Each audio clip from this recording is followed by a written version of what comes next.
Super అండి, congratulations. సగం చెప్పారు, ఇంకా సగం చెప్పలేదు. 50-50 ఉంది, ఆన్సర్ కూడా 50-50 ఉంది. ఓకే, ఇంకా ఇంకొంచెం ఆన్సర్ ఉంటుంది దానికి. ఓకే, ఇంక గెస్ట్ చేస్తారా? సార్ చెప్తున్నారు, వినిపిస్తున్నారు. ఓకే సార్, మీరైనా చెప్పొచ్చు, పర్లేదు. లేడీసే చెప్పాలని రూల్ ఏం లేదండి, జెంట్స్ కూడా చెప్పచ్చు. పూలన్నీ తీసుకొచ్చేసి మనం ఏం చేస్తాం, బావిలో వేసేస్తాం కదా, ఆ బావిలో వేసిన నీళ్ళ నుండి మళ్ళీ తీసేసి బతుకమ్మని పేరు చేసాం కాబట్టి అది ఎంగిలి పూల బతుకమ్మ అని చెప్తున్నట్టు.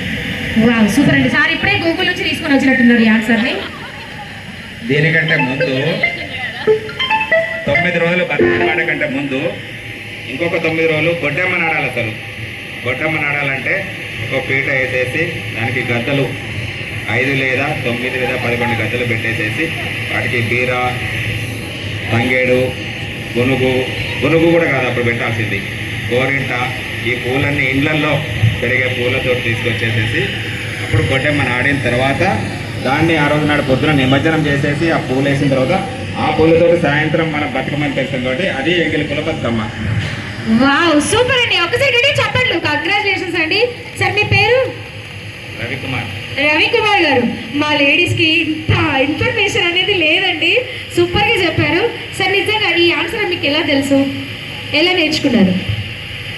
మేము చిన్నప్పటి నుండి మేము బొడ్డమ్మ బతుకమ్మ ఆడినాం మేము. ఎందుకంటే మా అమ్మకి మేము 4 అబ్బాయిలమే, మా అక్క ఉండేది ఎప్పుడో చిన్నప్పుడే పెళ్ళి అయిపోయింది కాబట్టి అన్ని పనులు మేమే చేసేవాళ్ళం. అట్లా చూసారా, మమ్మీస్కి హెల్ప్ చేస్తే ఇలాంటి క్వశ్చన్లకి ఆన్సర్ కూడా తెలుస్తాయి. ఒకసారి గట్టిగా చెప్పాలండి సార్ గారికి.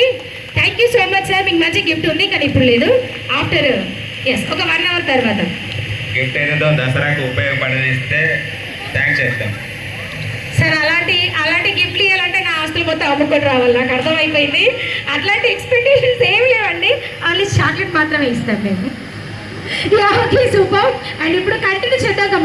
మధ్య మధ్యలో మీకు ఆయాసం రాకుండా, అలాగే ఈ స్వెటర్ రాకుండా కాస్త రెస్ట్ తీసుకుంటారని నన్ను ఇక్కడ పిలిపించారనమాట. ఓకే, మీకు